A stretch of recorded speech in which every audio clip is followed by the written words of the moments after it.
Great.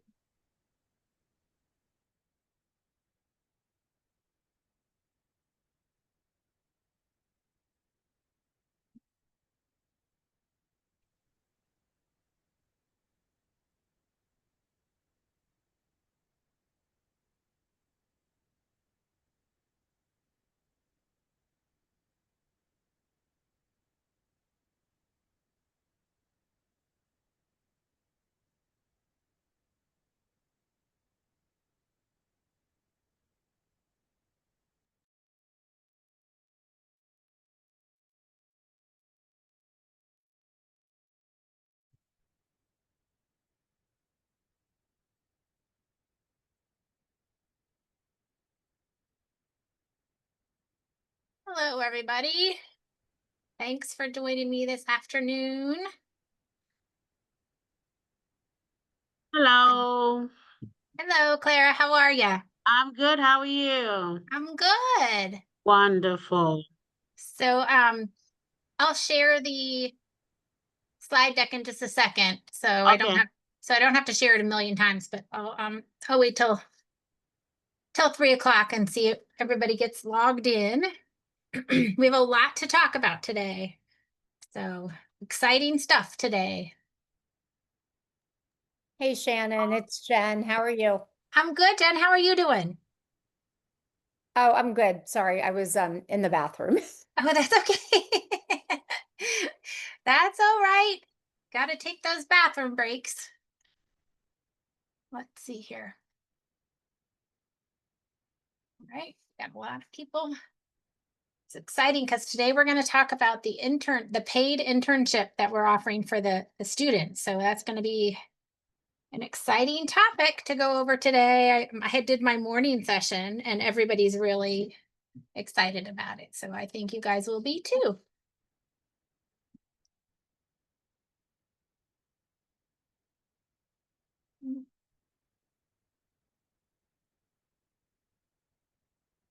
Got about 1 minute before we start.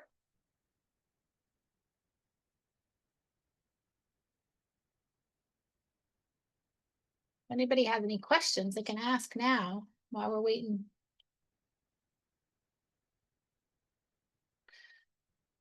For the meeting to get started.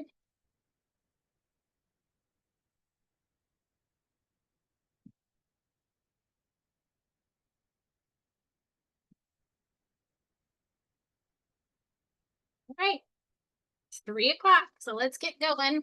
Let's send, that is the link for the slides. If someone could share those as people come in, that would be great, because I get bogged down with the slide deck and I can't share them again. So if anybody's has a capability of doing that for me real quick, if anybody else new pops in and asks for them, that would be great. So welcome to the November PLC. Welcome back to my channel. Just kidding. We do have a lot of stuff to talk about. This is the agenda. We're going to get through most of it pretty quickly. The beginning stuff is just kind of some overview of some things coming up and happening in November. And then we're going to mostly talk about something that we're calling the Merit Program, which is our Maryland Educators Rising Internship and Training, which is our internship apprenticeship opportunity for your students that are just from schools that are in the grant. So that's going to be the big topic today. This is just a link to your grant resource site. Again, that is, kind of your all encompassing place right now for you to find all the resources. There is now a tab right above resources that says Maryland internship program stuff. So you can find all of the merit internship stuff, the flyer, all the stuff you'll see today right there on that tab. All right, so make sure you're checking that periodically. One of our tasks to do today is one of your action items is to upload your chapter meeting dates. If you have if it's part of your action plan, like your yearly plan, with everything, that's fine. Or if it's just a list of your meeting dates and times, that's fine too. I just need to have a record of it for our grant, like our grant meeting with the DOL, when the DOL, Department of Labor, if the Department of Labor asks during our meeting, like, are the teachers having, meetings regular, that kind of stuff. I can pull up those and just show them if I need to.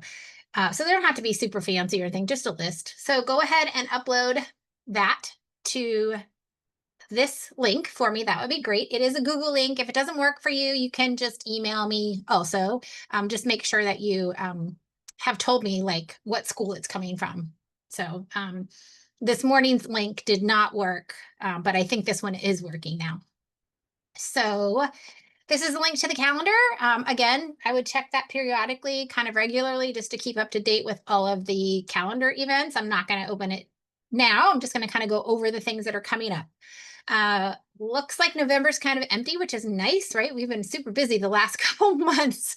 So obviously one of the things, check, because we're doing that right now. That's our PLC meeting. And then the next things that are happening are competitions. And these are virtual competitions. So this is a great opportunity for you to have your students participate virtually, not in person where they have to go somewhere. So please make sure to get your students signed up for those competitions. The deadline for these competitions is the 11th, which is next Tuesday, I believe. Yeah, next Tuesday. So they have to pick a date to participate, date and time to participate, and they have to upload their pre-scored materials by the 11th, or they will not be able to compete.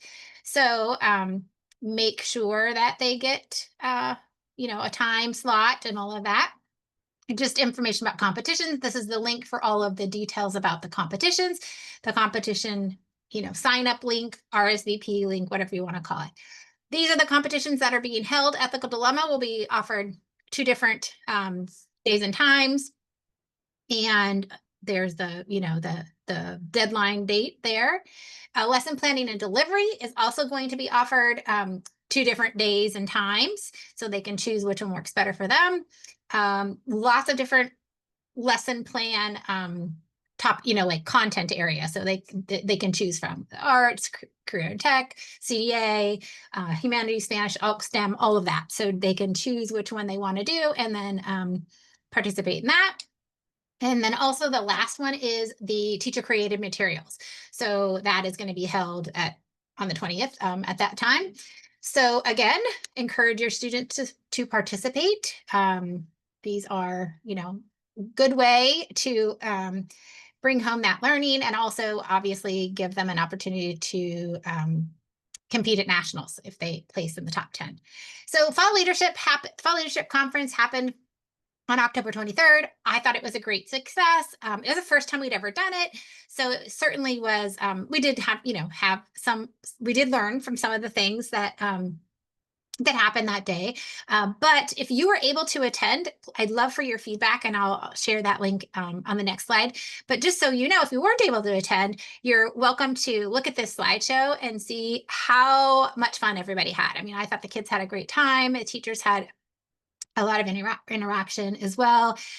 One of the things I just want to shout out about it is that we had 33 schools attending, and 22 of them were grant schools. So yay, grant schools. And then likewise, we had 198 students out there. 200 students came to this thing, and 187 of them were from grant schools. So that is amazing. So grant schools showed up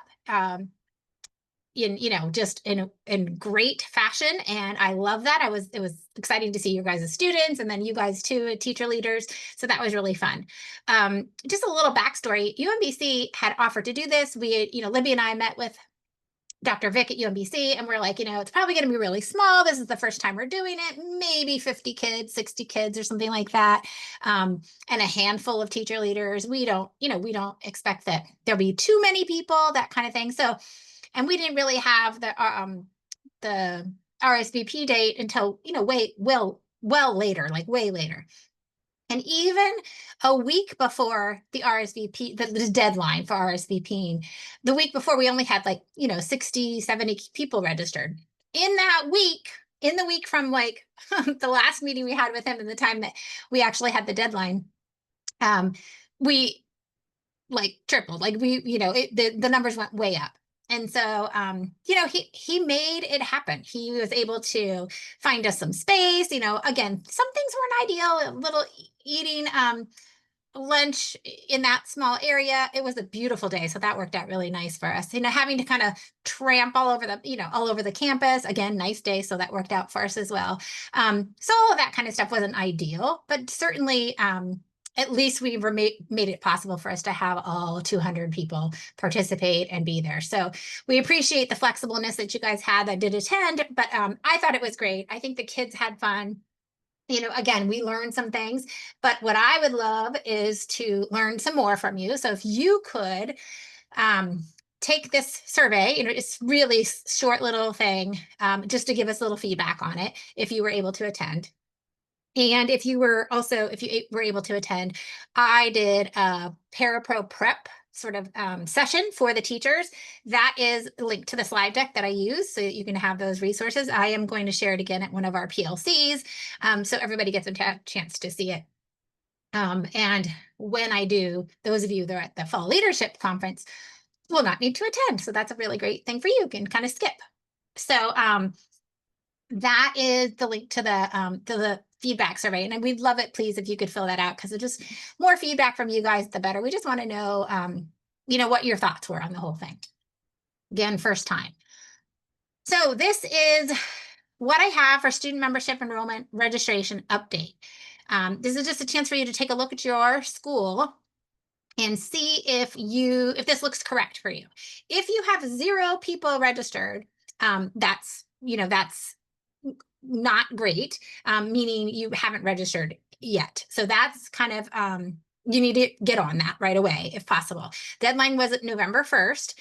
And what that means is that doesn't mean that you can't still register people, because you can still register people. Like, that is not like it stops accepting registrations. You can still register people. It's just the registration deadline that they give out to be able to compete. Oh, if the number is wrong. Okay, good. Yeah, good question. So back to this. If this number does not look correct for you for the, wait, where'd it go? I skipped off a bit already. If the number does not look correct for you for your school, then that means that you should check your roster to see if maybe some kids registered, but they didn't get attached to your school. And if they didn't get attached to your school, let's just say,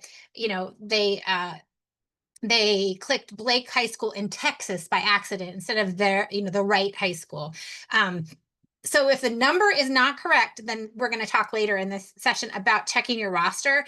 That's really important, because then you can kind of go down the list and say, okay, Joey is missing from my list. Joey swears he registered, so something is awry. And if that's the case, then you just need to email membership and give them the information for whoever's missing from your roster, and they can attach them to your school if that's the case. So just take a look at your roster, which we'll talk about in a little bit, to make sure that this is actually correct for you. And again, if you haven't registered, please register your students ASAP. We got a little bit of an extension just from the grant perspective, because Harford County did not get their registration code until last week. So we are able to register and keep track a little bit longer. So you can still register people. So like if you've registered at Duval 13, but a couple more kids have walked in and said they want to be members, go ahead and register them. Like, also try to use up your 15 slots, the 15 free memberships, as much as you can. Okay. So, if you have any questions about this, you can certainly email me, let me know. We can also chat at the end if there's something I can help you with. Okay. So if this isn't right, just make a little note to yourself that you have to check your roster. Okay.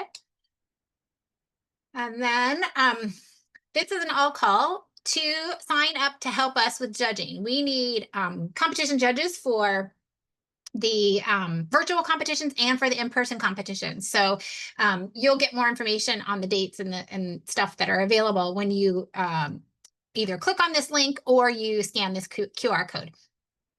We'll provide the training for you. You will get CPD credit. So that means that you will get some, a letter that says that you will, get some CPD towards your recertification. And you just submit it to your like HR department or whoever does that.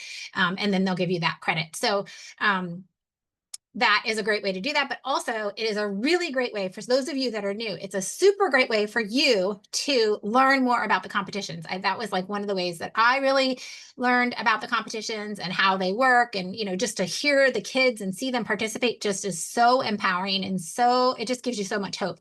I did it at nationals this past year, and that was just incredible. Such a great experience. So I would encourage you, and you're like looking at thinking, what is she talking about? Like, I'm brand new to advising. Why would I judge? That's crazy pants. But to be honest, it's a great way for you to learn more about it and kind of see the process in action so that you can kind of, you can help guide your students. You can see kind of what the competitions are like and, what the sort of other students do. It's just a really great way to learn. So I would encourage you to sign up for this, and it'll help us out a lot because we don't want to keep using the same judges over and over again and kind of burn them out. We want to have opportunities to kind of spread it out so everybody gets a chance to help out. Okay. I am going to move on now to our presentation on what we're calling MERIT, which is the Maryland Educators Rising Internship and Training is what it stands for.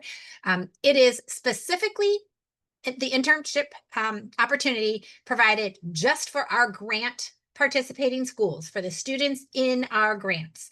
Before I do that, does anybody have questions about what we just talked about? Anything, registration, competition, anything related to that? Just come off of mute, type it in the chat.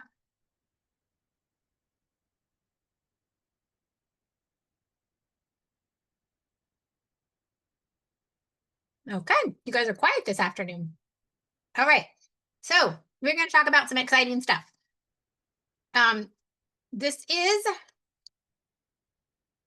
the MERIT program is what I'm calling it for short.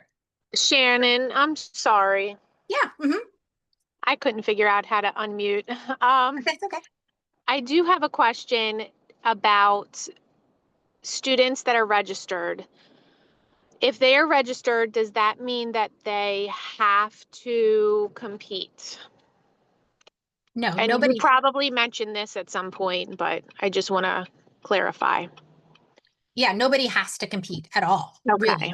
Really. There is no requirement there's no requirement to absolutely compete or go to the conference or go to it's just an encouragement. So you just want to encourage them to do the competitions, encourage them to, to get to the conferences, that kind of stuff.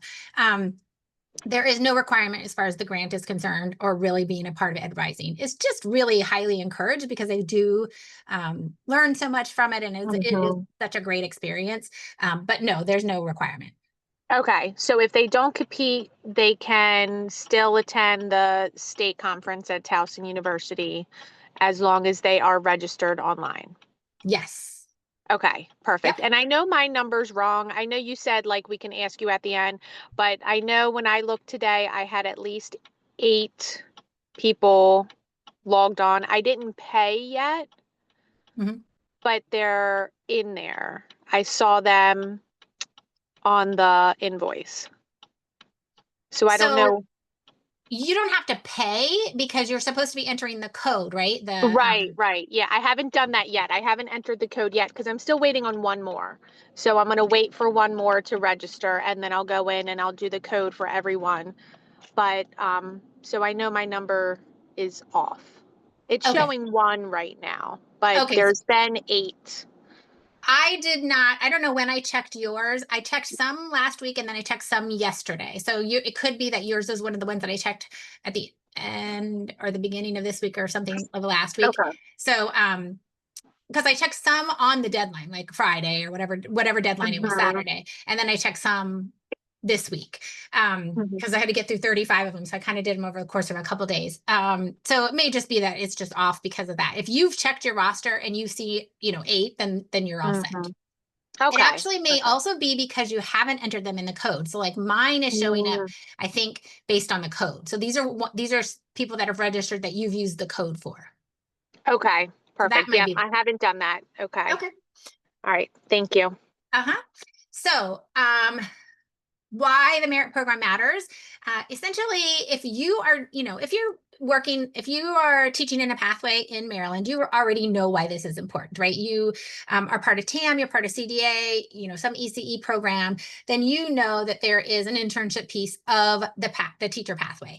And it is important for these students to get in to schools, to have this experience, a hands-on work experience with a mentor teacher, with children working in that setting. It really just brings home all of the learning that they learn in the classroom and makes it just relevant for them. They're planning lesson plans and they're doing all of this stuff, and to have that experience in the classroom really makes all the difference. And that's really for any career.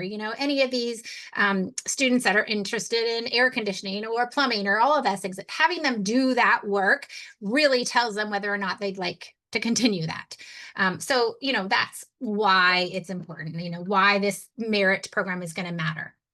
Overall, that's what we want to provide is high school students a structured opportunity to get to work with children, okay, to get to work in a school setting so that they can see what teachers actually do, okay? This slide deck, just for you to know as well, is I'm just going to share this slide deck with you. Actually, I'm going to do that right now. Let me share this with you so you can follow along as well with this one. The link is in the PLC slide deck, but just so you have it handy. This slide deck is also for you to use for, informational for your students, right? So you can use this, you can edit this, make it your own to share with your students, because you're going to want to share those details with your students. So some of this stuff is like stuff that you already know, but might be good for the students to know, that sort of thing. So benefits to the students, they're going to get some, recognition, leadership, and engagement skills. This is an enhanced college and career readiness opportunity for them, and they will also get a $500 stipend if they successfully complete the program, okay? And get back to the sharing screen. And you guys can see right now student benefits up there, right? Hopefully you can see what I'm even talking about, because I can't tell. Somebody give me a thumbs up, maybe, that you can see it. Hopefully you can. What is the teacher's role? What are you? Okay, good. Thank you, Stephanie. Thank you, guys. Hate to be, talking about sharing something and you guys can't see it actually. What is the teacher's role? What kind of work are you going to have to do with this, right? So really your role right now is to encourage students to apply for this opportunity, to encourage mentors to sign up to be a mentor for their teacher, to be a mentor for your student, that sort of thing. Share a flyer, share the application, all of that stuff. And then generally over the course of the program, your job is to oversee that the students are being successful, kind of monitoring that they are, not to an extreme extent, but because you're going to be, believing that they're where they're supposed to be and that kind of stuff, but checking in to make sure that they're where they're supposed to be. There are no observation visits required on your part to meet with the students and the teacher, that sort of thing. But you want to just make sure they're on track. They're doing their portfolio items. They are where they're supposed to be. They are, being professional, all that kind of stuff. So that's really your role in this. And if you run a pathway right now, this is not going to be new to you. You are aware of having interns already at this point, either TAM interns or CDA interns. You already have experience with this. And this is just going to kind of fall right in line with that and really just work in tandem with that. If you are a chapter only chapter, this may be new to you, because if you're a chapter only chapter, that means you don't have a pathway at your school. So maybe you don't have interns that you place in schools and that sort of thing. And in that case, I'm here to support you a little bit more on that. Like, how do you get mentor teachers and where do you start and what do they need to do? We'll kind of work on that, and our student handbook will help you a lot with that, which is very extensive. So we'll kind of get to that in a second. But what are the next steps? So this week, really only one day left of this week, but this week and early next week, I want you to promote the heck out of this. Talk to students you think will be good at this. If you are a pathway course, if you're already at pathway, a TAM course or a CDA course or ECE course pathway running, this is where this is going to be super simple for you, because maybe your first semester kids are already placed in schools. Like maybe you've already started this process with them and you've started your TAM internship or you've started your CDA internship. The low hanging fruit here for this semester, for this fall semester, which we really do want to have some kids complete these hours this semester, is to just have those kids register or apply for this role. They're already in schools. They already have a mentor teacher. They're already kind of ahead of the game, and they can just hit the ground running and everything will just kind of fall into place. If you don't have kids in placements already and you don't have a mentor, we may need a little more time to get your students ready. And that may mean that they would start in the spring semester, which is totally okay. Students can, do the internship in the fall semester and the spring semester. So they could do 2 of them, or they could just do 1 over the course of the rest of the school year. So let's just say somebody wants to do an internship, but they could only get their 30 hours, for the whole year. They don't have time to do it all in one semester. So they want to start now and they want to have it until the end of the year. That's totally okay. As soon as they, get their 30 hours, then they're eligible for and they complete the portfolio pieces, they're eligible for the stipend. So right now we're kind of focused on fall. I know it's a little late in the fall to start this, but again, that low hanging fruit, as people would say, would be those of you that have already started this process with some of your kids. Have those guys apply for this opportunity. And how this is going to work is the grant has set aside a certain amount of money for, all of Maryland. So a certain amount, total amount of $500 to give out. And we're going to have an application process for your students, and they're all going to apply. And we're going to determine, myself, I'll look at them, Libby will look at some, and our National Office of Educators Rising, and we're going to choose who we think are the best candidates for this based on the criteria on the application, which we'll get to in a second. So it may be that Crossland would have, could have 2 participants that get the to get to be a part of the program. Another school might have 5. It really just depends on the students and how it works out.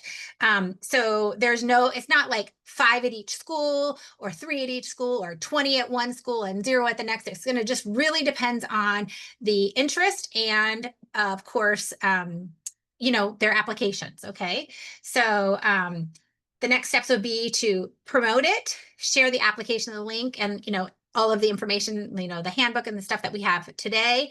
And then connect with me with any questions that you have. This will be a good opportunity for you guys to use those office hour times and that, sort of group coaching time that I have. Sign up for those sessions and hit, I can pop on Zoom and we can walk through it. We can talk about it. I can, your students could be there, whatever. We can kind of set up a set time to do something like that. Really just reach out to me if you have any questions, because this is going to be an overview, but you may end up with questions along the way. This is the mission and the vision. Obviously, the big thing is to get these students into classrooms, because what we know is that really helps them to make the decision. When they actually get to put these skills into practice, that is when they start to fall in love with teaching. And I know firsthand from placing students in internships over the years that is what helps them to fall in love with it. And to be honest, if it's something where they fall out of love with it, that's just as a successful experience, because that means that they will not have to waste all their time on something that they actually turned out they don't want to do. And that the college would appreciate that, the funding appreciates that, parents appreciate that. So it's good all around, whether they decide to fall in love or whether they fall out of love. So the program goals are early exposure to the profession, of course. We want them to develop those skills to really hone in on the practice that they're doing inside the pedagogy they're doing inside the classroom, that they're actually going to put into place in their skills. Mentorship and leadership, they become leaders when they are interns. They're leaders over their students. They get a wonderful mentorship with the mentor teacher. It ends up being just like a win-win across the board. It's a direct pathway to teaching careers, as we all know, to get that firsthand experience. It is addressing the teacher shortage because, the more teachers we get, the more likely we all are to retire one day. We do need teachers to come behind us and fill in our shoes, but we don't want just warm bodies. We want, skilled teachers, people that have had experience, and having these exposures and experiences as young as high school really does help to develop their teaching skills. So that's really a good plan. This is the clinical experiences progression that Ed Rising has, preparing the students like in a classroom with the pedagogy, of course, and lessons, observing, assisting, and interning. The internship component, this is only 30 hours. So that observing, assisting, and interning kind of all is clumped together, meaning they're going to do some observing.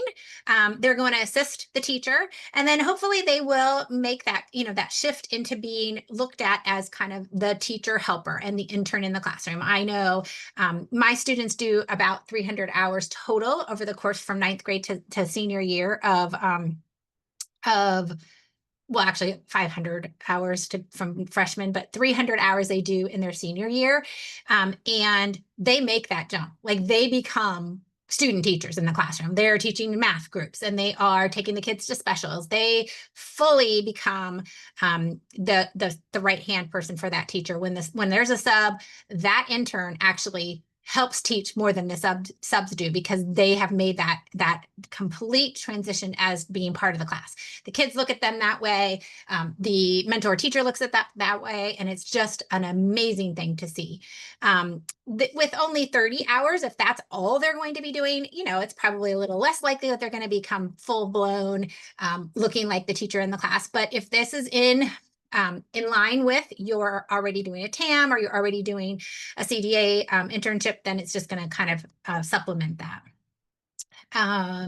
Requirements. So this page really just goes over the fact that regardless of any of the requirements that we've set as, Ed Rising sort of Maryland or Ed Rising National, they have to follow and abide by the rules that are set forth in your county, in your school district. So whatever age, like if your school district says they cannot be a classroom intern until they're 16, then that's what your school system is set up. That's what you have to follow.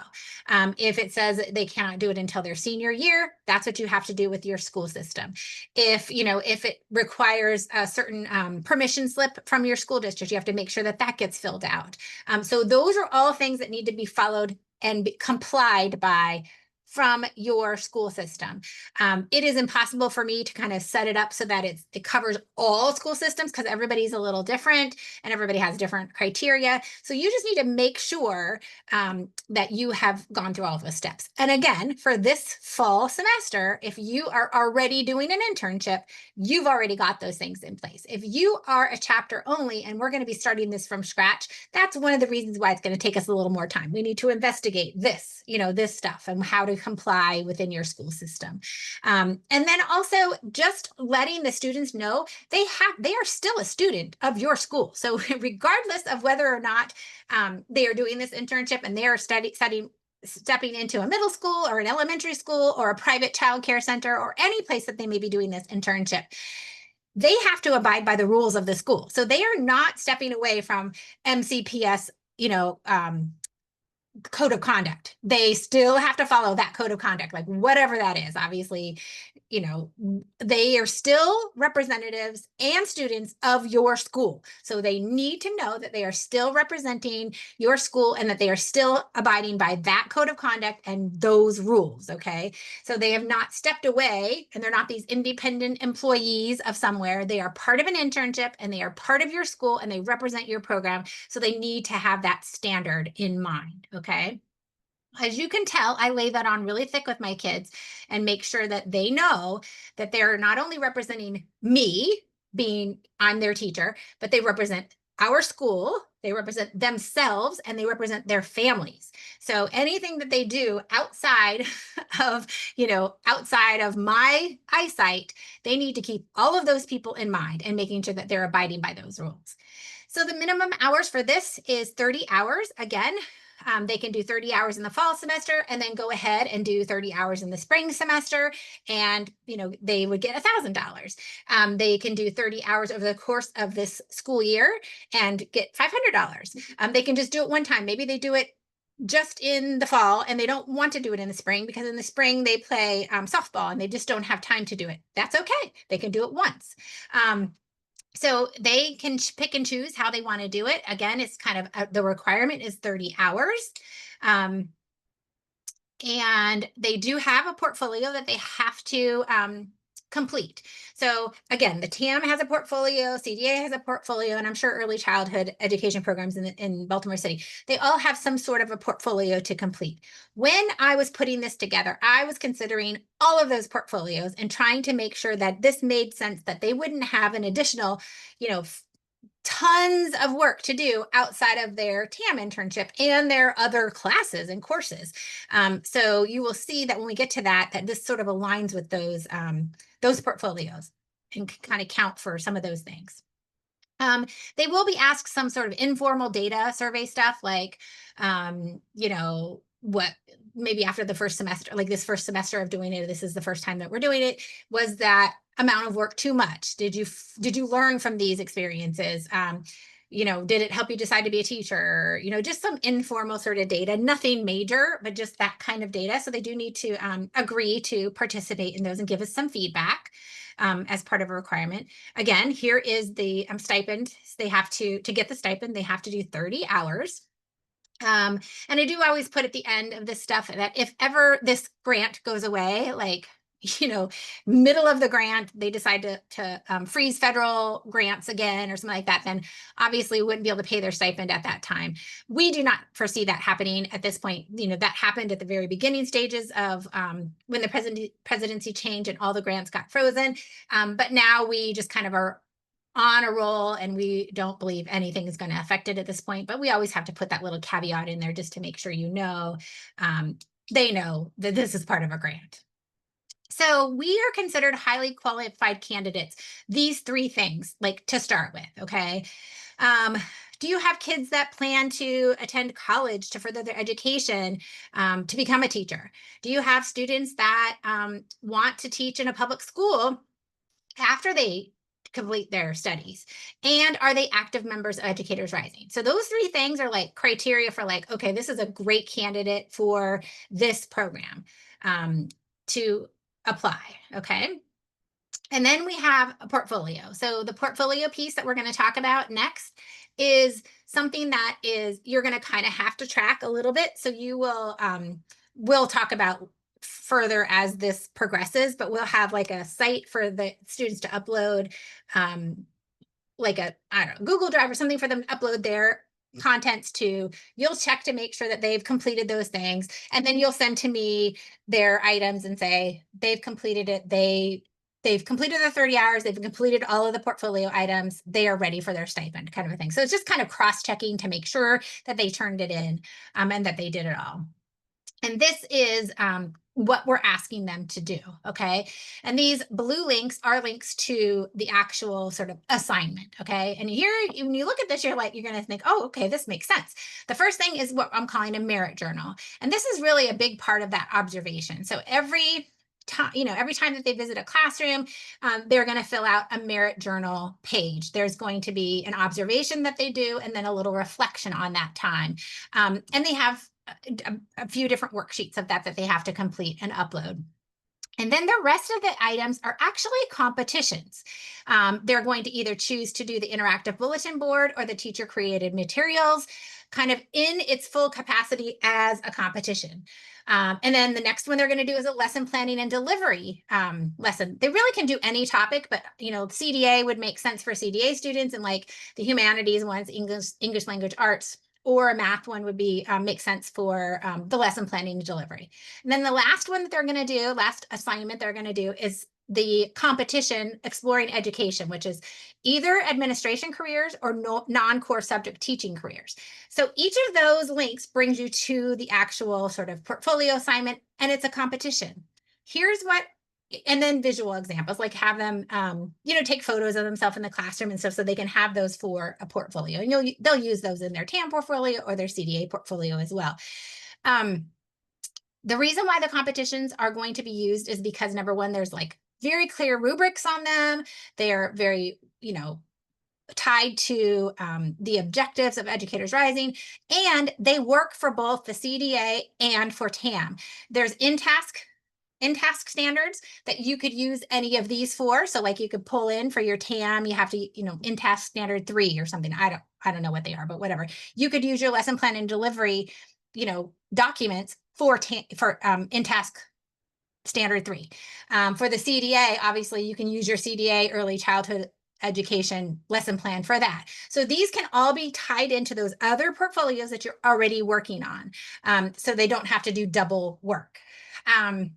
What they don't have to do is they do not have to compete at all. All of these things are technically competitions, but that does not mean they have to sign up for a time and actually compete. If they want to, great, they can do that, but they do not have to actually compete. What you're going to find is, okay, Shannon, this is a great idea. My kid's going to do an internship in the spring, but teaching creative materials already happened. That's a November competition. They can't compete. They're already done with that. Well, that's okay. They're going to submit all of their materials as if they're submitting their competition package. They will not have to do a live performance of it or presentation of it. They will not be scored by the presentation. It will just be all of the materials that they complete for a competition, and they will be scored on that. They will not have to do it live in front of anybody unless they actually want to compete it, and that will be separate, okay? The other thing is what do they do if they do in 2, right? They're going to do one in the fall and they're going to do one in the spring. It's the same assignments, right? But each of these things would be different. So they would do a different interactive bulletin board. They would do a different a different exploring education category, a different teacher or a different admin, or they could just do the other one, right? They would do a different lesson plan. It could be the same topic. It could be a CDA lesson plan again, but it would just be a math lesson or an art lesson or something that whatever topic that they want to do their lesson on. So all of these are going to be different. The merit journal will be different as well because it will be a different group of students, like a different time of year and a different day that they're there. So they should have, if they are doing it for both semesters, their second semester, they should have like even deeper reflections and deeper learning from their reflections because they have been there for the whole year. So, and you can see how you can elaborate on that when you look at that journal. So that is the portfolio requirements. And then these next few pages are details about those portfolio requirements. So you click on it, you can open up the document and it tells you the criteria for the document, and then just a little blurb about each of those here. Again, good for your students to have these details about those requirements. And the visual examples are just like photos and things. And here is the application. We are going to go into this a little bit more in just a second, but there's a QR code for you to share with your students. The application, the blue link, the blue words is an actual link to open it up. And they will complete the application before November 24th if they want to be considered for fall. Okay, so for the fall deadline, this semester 1 deadline is November 24th. So they need to complete this application by then to be considered for the fall. If they are considering the spring, they can still fill it out now, but I will tell you the deadline for the spring at our next meeting. But they can fill it out now if they already know that they want to do the spring. But for the fall, they definitely have to complete this before November 24th. After November 24th, they will not be considered for the fall anymore. They will only be considered for the spring. Okay, so November 24th is the cutoff for the application. When they go into the application, these are going to be 4 questions that are required. 3 of these are yes/no questions, so they're very easy to answer. Do you plan to attend college after high school to become a teacher? Do you aspire to work in the public school system in Maryland?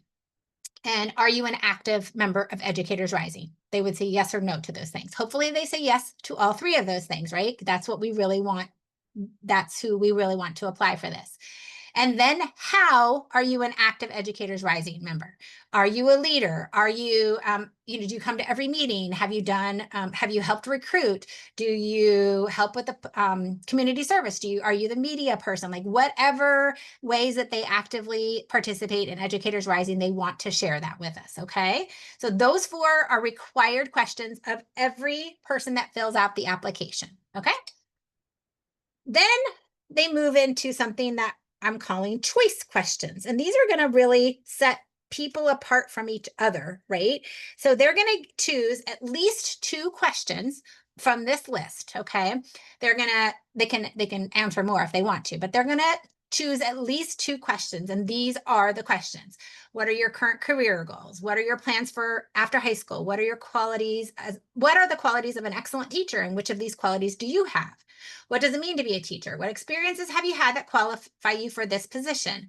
What do you enjoy most about working with kids, and what do you enjoy least about working with kids? What are the greatest challenges teachers face today? And what do you want to be? Why do you want to be an intern in your school district?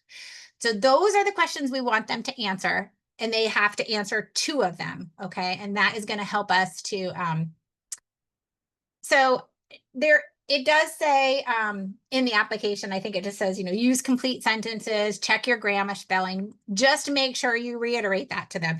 We don't want them to, we don't want them to use texting language. We want them to be as professional as possible. And they're going to be, competing against other students for this thing. We cannot have, now that we have, 35 schools to go through, we cannot have every student that applies make the cut.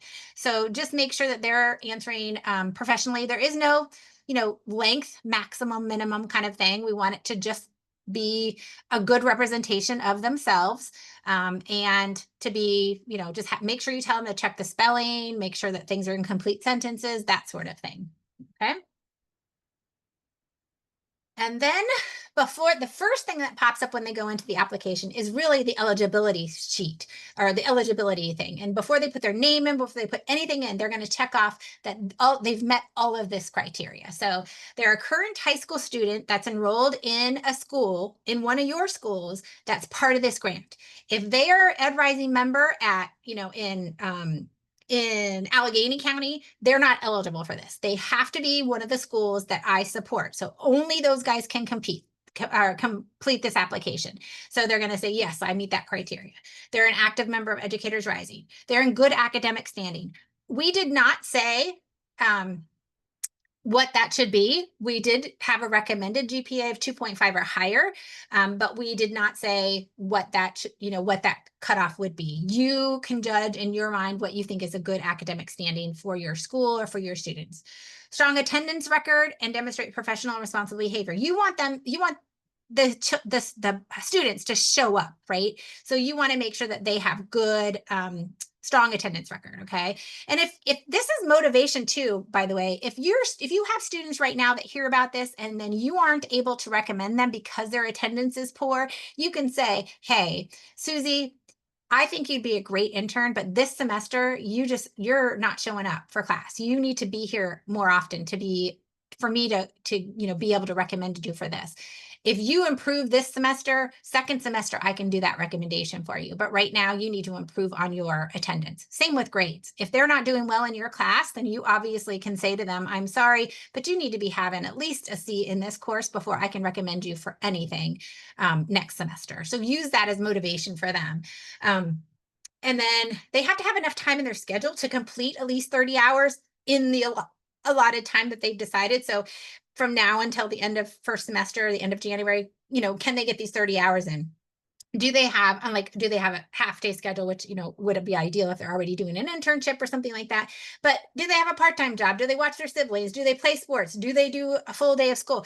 That kid is probably not going to have a lot of time to do this. So they have to be, conscientious of that. This sounds like a great idea. And yeah, 30 hours, I'll be able to get that in. But they have to have the schedule that kind of will allow for this to happen, okay? And to maintain their coursework. So for instance, we don't want them to flunk English because they now have these extra portfolio assignments to do. They need to be able to maintain their coursework and thrive in school, and be able to complete these things, be motivated to complete these things. They've already started internships. Can the past hours count? Yep. as long as they have record of those days and times, which they should, right? So as long as they have record of those days and times, they can, and as long as they're able to fulfill the requirements in terms of the assignments, the portfolio things. So they need to have initiative and motivation to complete all the program requirements with minimal oversight. There is not going to be a requirement. I know every school system is different. Some of you as pathway teachers supervise the interns that go out into the field. Some of you don't. Some of you have internship coordinators that do that. I actually did oversee my interns, and I went for observation visits and gave feedback and all of those things. That's kind of a requirement of my program. There is no requirement for that for this program, okay? This program does not require you to go and do an observation, give any feedback of them being in the site, that sort of thing. So there's going to be minimal oversight, right? You will have other assignments to be grading, other things to be doing. They're going to have to, fulfill these portfolio items kind of on their own. They're going to have to be, focused and able to do that. The options are really anything. They can be public schools, they can be private schools, they can be childcare centers, they can be preschools, private preschools, wherever they might be interning now or wherever they would want to intern. There is no requirement from us with this, like there is for TAM or CDA or whatever. There is no requirement for us about where they do it. Somebody asked if they could do it in the high school setting. That is something that I have never placed kids in the high school setting.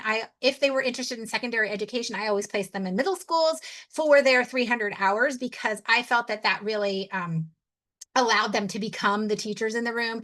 When they worked directly with their peers, there was a little bit of, it just didn't work as well. But some people have had great success placing high school students in high school classrooms. So if you have already had success in that and you find that this is going to work for them, then that's fine too. We have no criteria and no requirements about that. They have to have a genuine interest in becoming a teacher or working in the education field. They have to have approval from you, from the teacher leader. It says a recommendation. There's no letter that needs to be written or any permission that needs to be done. If they're applying, I'm assuming that you have said that they should apply. Because Susie that we talked about with the bad attendance, you may not want her to apply. Although I probably will just double check with you and say, hey, these are the candidates that have applied. Are we on the same page with this? Just so that we know that, that everybody that has applied really should be applying. But it is up to you guys to really make that determination. If you think I'm not their teacher, so I don't know if they, if they've showed up twice for the whole semester already and they want to do this internship, I don't know that. So I'm going to have to get that information from you. And they're willing to participate in all of the merit things, right? They're not only willing to just go to the classroom and work with kids, which is great fun. They're also going to follow through and do the portfolio. And if I have a little survey question, they're going to fill that out. That kind of thing. They're just going to kind of do the whole package. They're going to want to be part of the whole package. And just, we want to make sure that they're committed to completing the whole program so that they can get their $500 stipend. They are going to be chosen to be participants in this. So once they're chosen, they are taking a spot from someone else. So we want to make sure that they're going to complete it, right? Because, there could have been another person over here that we could have chosen that would have completed it. And then they, that $500 didn't go to a person that it could have. So we just want to make sure that, and there's no guarantee. If some people if they fall off and they don't want to do it, it's totally fine. They're high school students. It's going to happen. But you do want to kind of front load this information so they know what they're getting into and that they're committing to the whole process. And then this is the handbook, and this is really important. I really would, as a teacher, kind of signing my kids up for this or really encouraging my kids to do this, I would look through this handbook. It's very extensive. I have taken this handbook and really put a lot of information into it. So make sure you look through it. Your kids are aware of everything that's in there, because that's really the guts of this, the details, the requirements, the expectations. It has information about a dress code. It has information about how they're going to get their stipend. It has all of the details. So I would definitely, look through this handbook and know what they're getting into so that you can answer their questions, but then also they need to look at it so that they know what they're getting into. And so let's go to, so in our PLC slide deck is this, first page of that slide deck, the internship slide deck. When you click on it, it'll open the merit slide deck for you. So you can use that to show your students and kind of go through it with them. Then also on the next slide for merit, for our PLC is the, let me make it bigger so we can all see it, because you might have some old eyes like me. There's a flyer. Okay. So the flyer is, you can share that flyer with your kids on Canvas and Google Classrooms, like however you do, you can print it out. It's a great nutshell of all the things that have to do with the program. So, and a link to it has a link to the handbook, and it has a link to the application, or a QR code to the application. So this flyer is a way that you can promote the program. Okay. And you have access to that here. And you also have access to that on our resource site. There's the flyer and the slide deck is listed there, the application, all of the things to do with that would also be on our, like our Google site, okay? Before we get into that, let's just see if there's any questions about the merit program.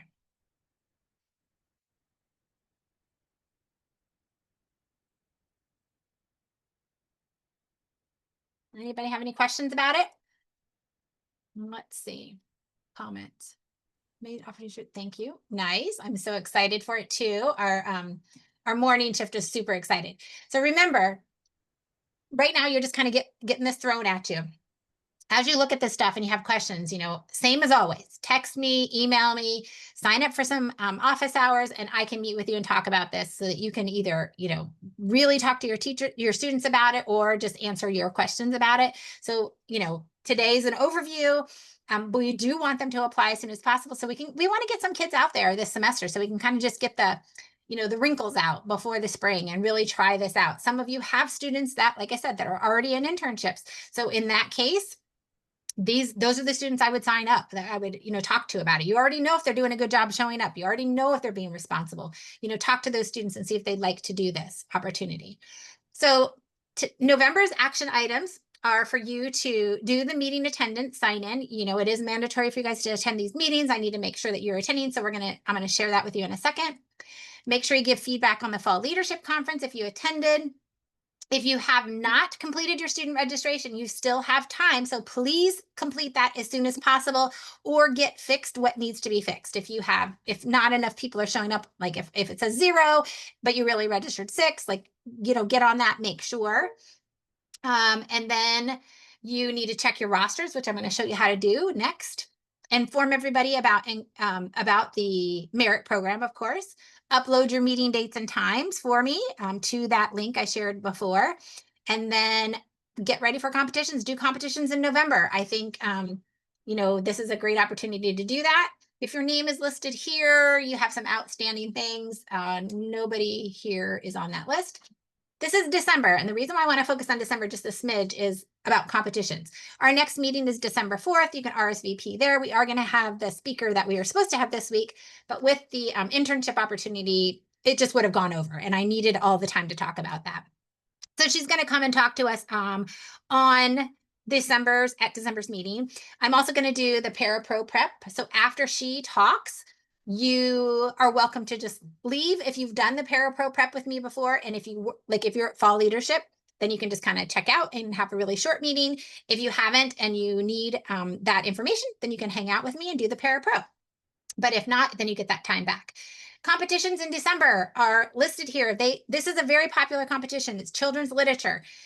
The reason why I'm mentioning it now is the deadline to sign up and to present your pre-scored materials is December 1st. That is before our December meeting. So at that December meeting, I will not be able to remind you to sign up for those competitions and talk about it. So if your students are wanting to do that competition, start preparing them now, talking to them now. In fact, you really should anyway, because that competition takes longer. They've got to make a book. They got to do the drawings. They got to do all that stuff.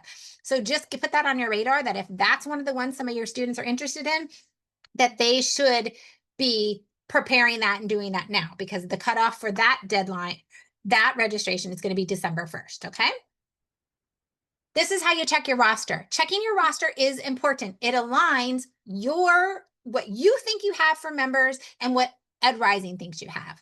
And it's very easy to do. You click on this link, log in to the system, go to Ed Rising High School Resources, scroll down to Teacher Leader Resources, see these little red icons. You're going to open Teacher Leader Resources page, and there says right here, View Chapter Roster. You click on that, and up pops your roster, okay? As simple as that. Use this as your cheat sheet. View Chapter Roster. It will tell you if Joey Smith, who swears he's registered, actually did register. If he swears, I did register, and he's not showing up on your list, there could be a problem. He clicked on the wrong Blake High School. He clicked on one for Tennessee or something like that.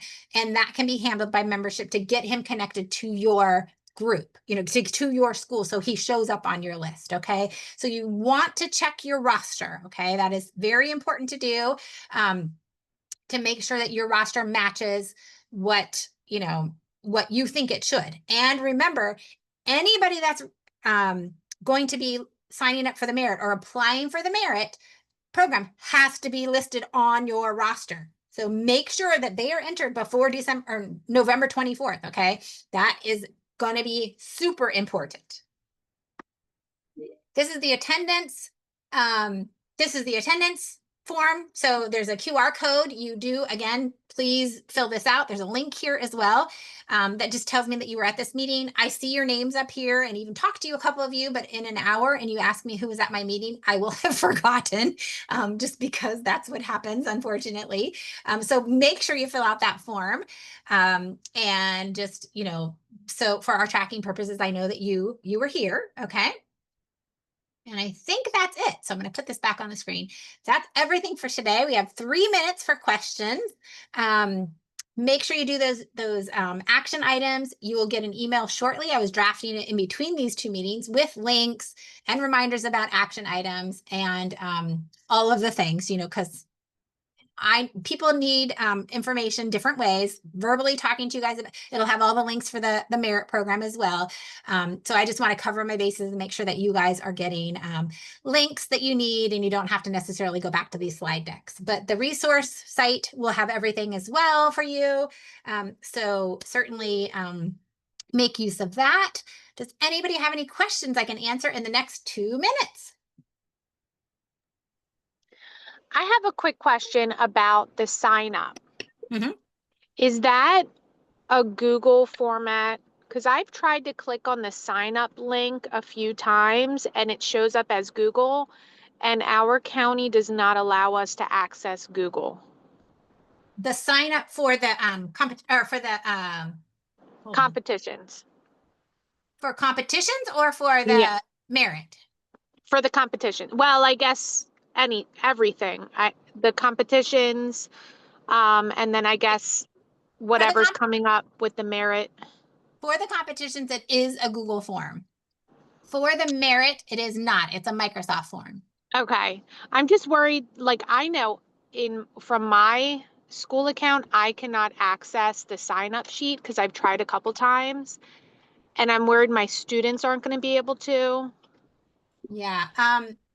Right now, the only way, let me see, Tori, where are you from? Oh, Carroll County. So, Carol, yeah. that's not decided by me. That's a Maryland thing. So, I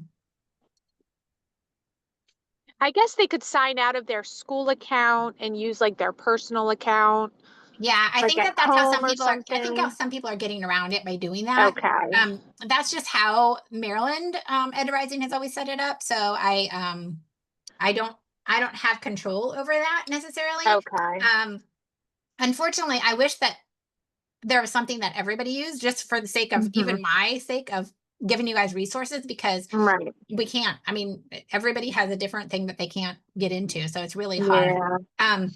But I guess. they might be able to do it on their phone, Okay. through their personal Google or something like that. I know that's not ideal, but that might work. Terry, you can't access the sign in from today. Get around it somehow. I know that people are, because I also know that like Harford County can't do Google. Okay. And they have kids competing, so they must be figuring it out somehow. Okay.